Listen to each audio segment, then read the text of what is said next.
Howdy folks, welcome back to episode 9 of Let's Play Mega Man.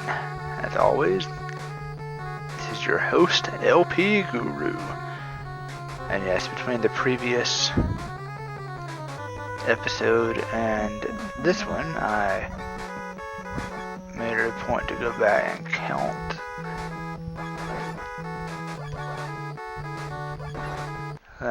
off to a great start. But no, I made it a point to go back and count the number of episodes so far.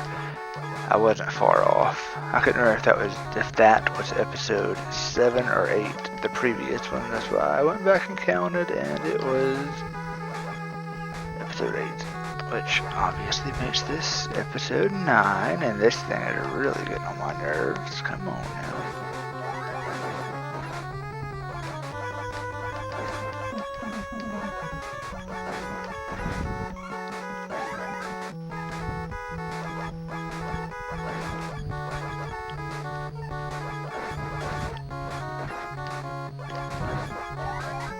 Oh, that's always lovely. I love it when they just drop him right in the pit. Yeah, and unfortunately, in this, I forgot this was the start of the Boss Gauntlet, but Capcom knows the weakness order. Obviously, they made the games, so they made it a point to not put anything in this fight where you could take advantage of his weakness.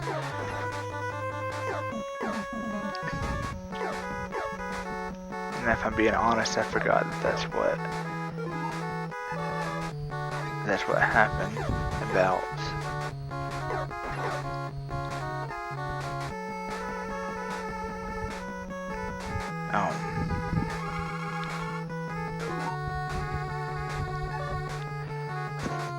after the fight's over. I thought it would, Mega Man would leave to a different area.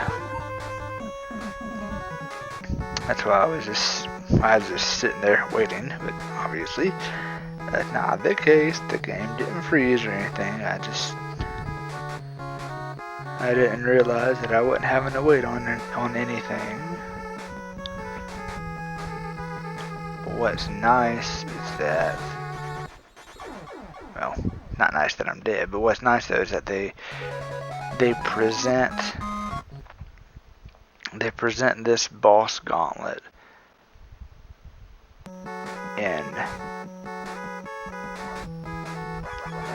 in the natural order. See if I did it again, and I did. Yep, trying my best for that to not happen, and it does. Yet another complaint that a lot of people have, and I'm right there with all of you. It's not that big of a deal that you have so much stuff that spawns off screen, but what makes it a pain is that no matter how constant your stream of bullets may be,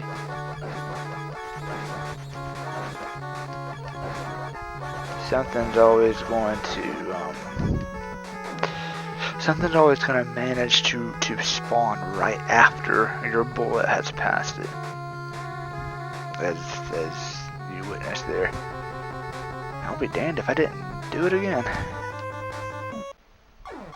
What in the world? The jump button did not jump. And that's another harsh reality for this stage. Unless I'm mistaken, I don't believe there's a checkpoint, or if there is, you have to defeat half of the robot masters, I believe, in order to reach it. So, my gosh. yeah, it's a pain, but in this environment, Cutman is relatively simple because he doesn't have that extra terrain that he did in his original stage. And by terrain, I mean the blocks that you start off on that you can use against him with Gutsman's power.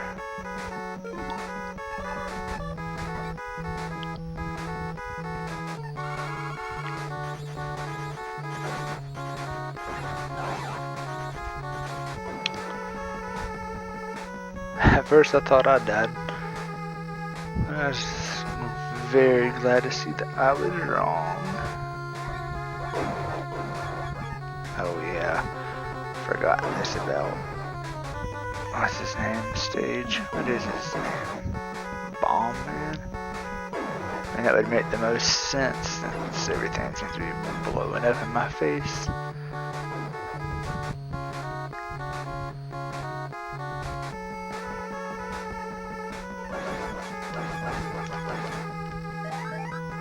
But at least they're somewhat generous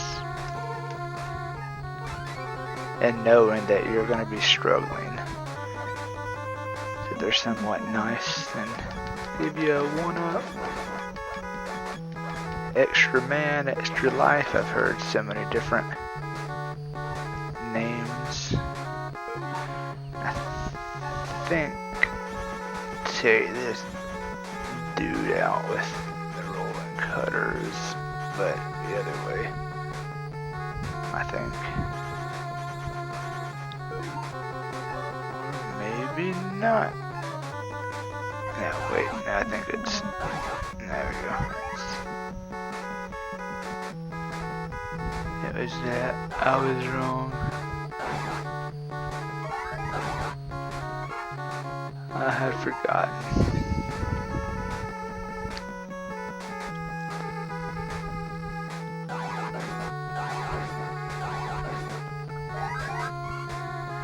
This area is pretty easy to complete so long as you're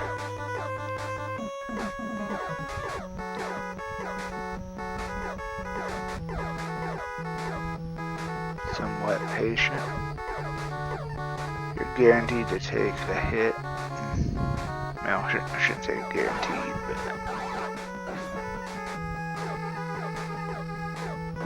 but I did. But this area can really mess you up quick, as you're seeing.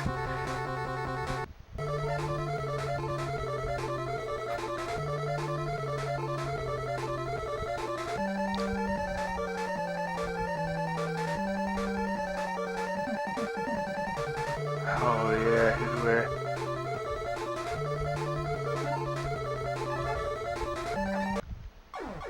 Mega Man must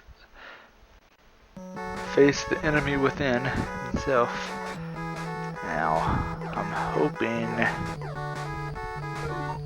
that, well, no, I am on my last life, so never mind. If I die here, I'll be starting over from the beginning of the stage.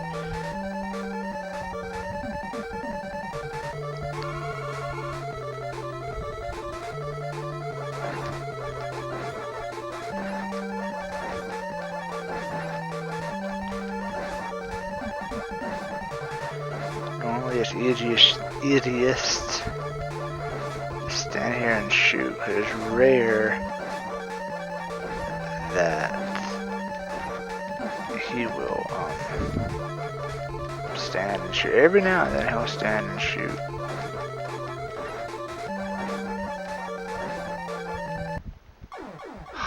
But he still kills me with a, whatever that is, a knee to the face. Always I just love how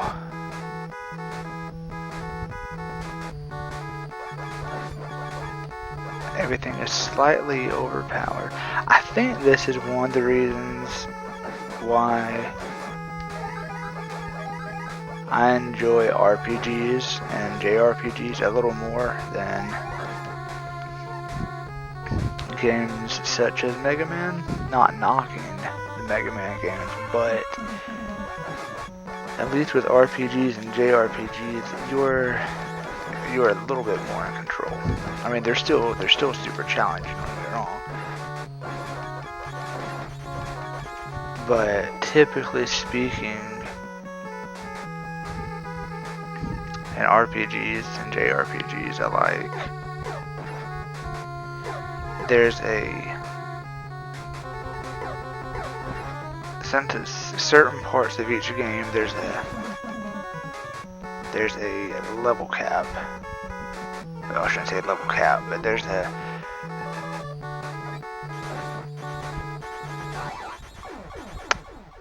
wow, okay. Everyone witnessed that. I hope you did, at least. The game lagged big time. It did not even show his attack. I didn't see anything on screen until I'm exploding. So that's nice.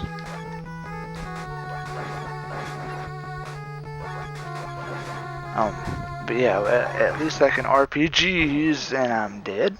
At least in RPGs and JRPGs, with certain parts of each game, well, okay, I'm dead again. I think it's a game over. Is it a game over? Yep, but at least it's at the very start of the stage, so fun times. But yes, at least with these types of games, there's certain points where if you no, okay. And I'll go into more detail in these respected games when I get to them, but some of these games, some of these RPGs, JRPGs, are such that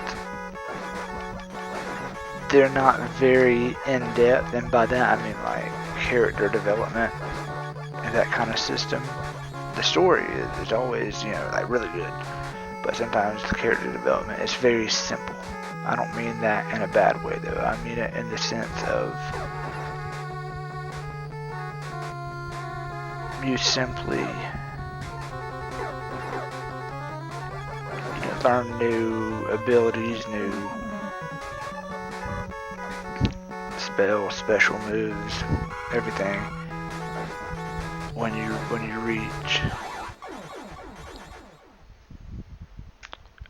a new level. When you gain enough experience and you level up. So if those types of games are giving you a hard time, then you simply try to level grind. And sometimes that can be a very tedious, process, time-consuming process. But it helps get you through, whatever that boss fight might be.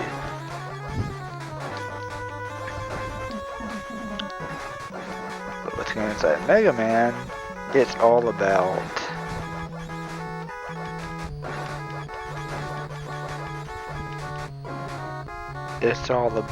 timing and really, in some cases, just skill. Because sometimes you're gonna take a really hard hit. There's just no getting around it. Just like right now, realistically, I'm probably gonna die again.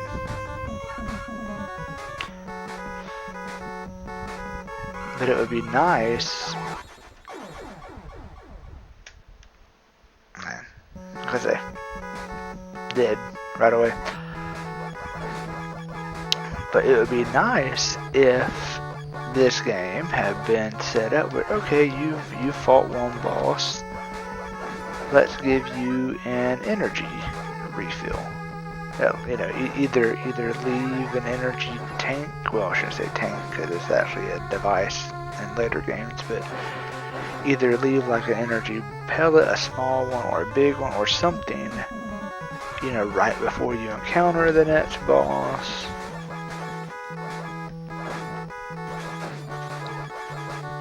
or make sure that the enemies that you encounter, give them a higher drop rate of energy. Because like right there, what just happened? I defeated Cutman, but the game is programmed in a way to where you can't move. So that was kind of a cheap shot. Had I not had as much health as I did, I would have died. I mean, it's already annoying enough because I have less health than, you know.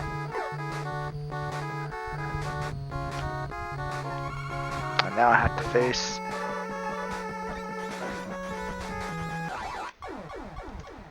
him. And like when he bats you in the corner like that, there's no getting away because we all know what his attack pattern is like. It, you know, goes up and down and straight in front. So you're kind of between a rock and a hard place when it comes to him. If he gets you up against the wall like that, and even if you jump over the one that's heading your way, you still have to deal with the one that's going straight in the air. So if you jump over, you're going to jump into the one that's going straight into the air. That's just, I don't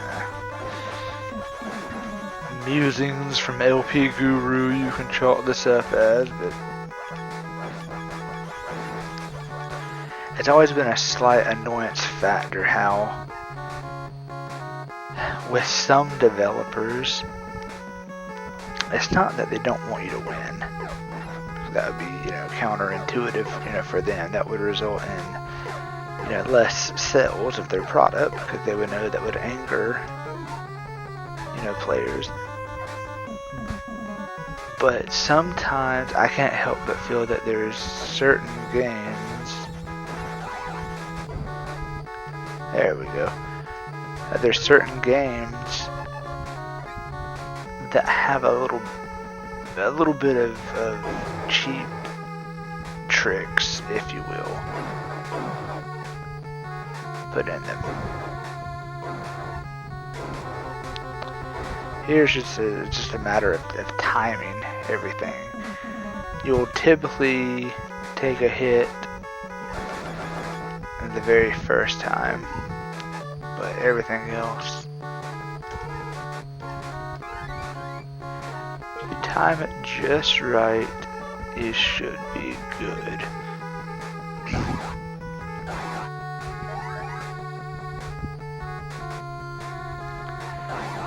And yeah, I speak from excuse me, I had to clear my throat. I speak from the perspective of one who has way more experience in older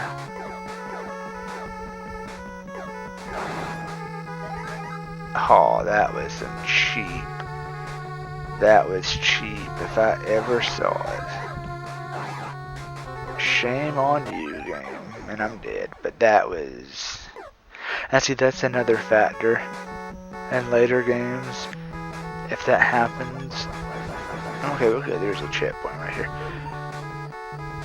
But if that happened in later games, the energy pellets don't fall all the way through. I'm not even chancing that. That's like half of a platform.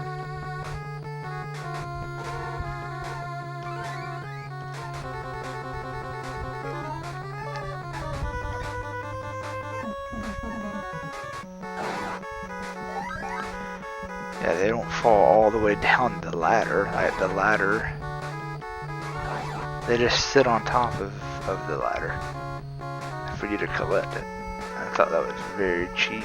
I didn't know that would happen, otherwise I would have ran myself right on under and caught it.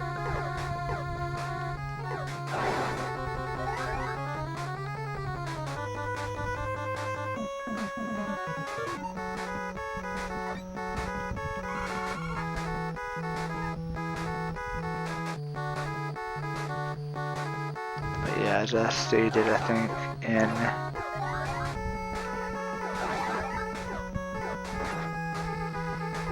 one of the earlier episodes, it might have even been the very first episode, not sure, but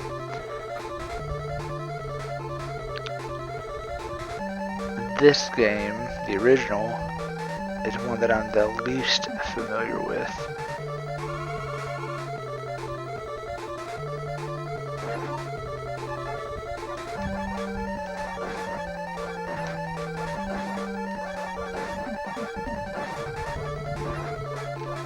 In this instance, he's wasting no time and just charging forward.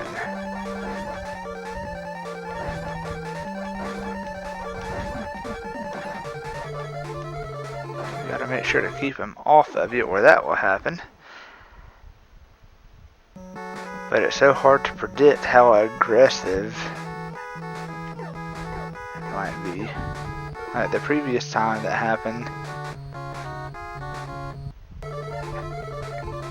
he stayed on the right side of the screen a little bit longer.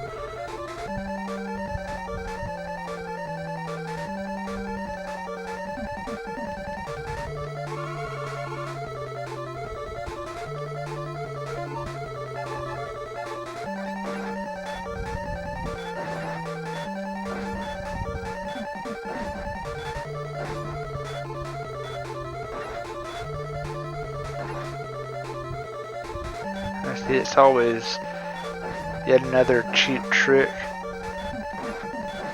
You see, I'm not even doing any damage. I just now noticed that. What in the world? Why would you?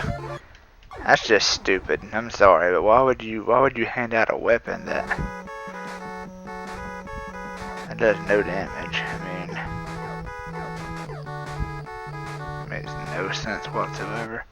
And another hypocritical thing about that is when you face off against Iceman earlier in the game, Iceman's attack does massive damage against Mega Man.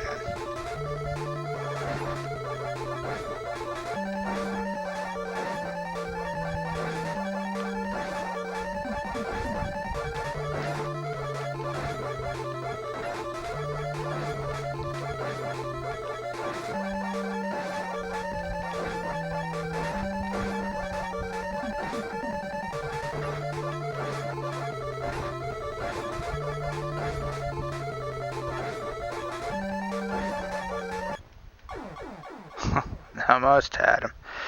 I have a feeling this is going to be a repeat of the previous boss fight, and I'm not a fan of that. I can tell you, there's certain things in life that get under my skin really quick, and this is one of them. I know it's just a video game, and it's meant for entertainment purposes, but I don't like a cheap video game. That is for sure. Like that for sure instead of for sure.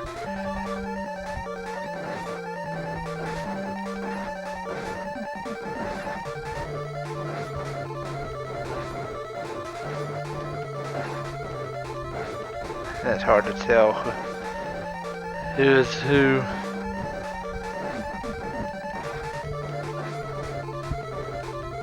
There we go, finally put this stage behind us, I think. Yep, we will be.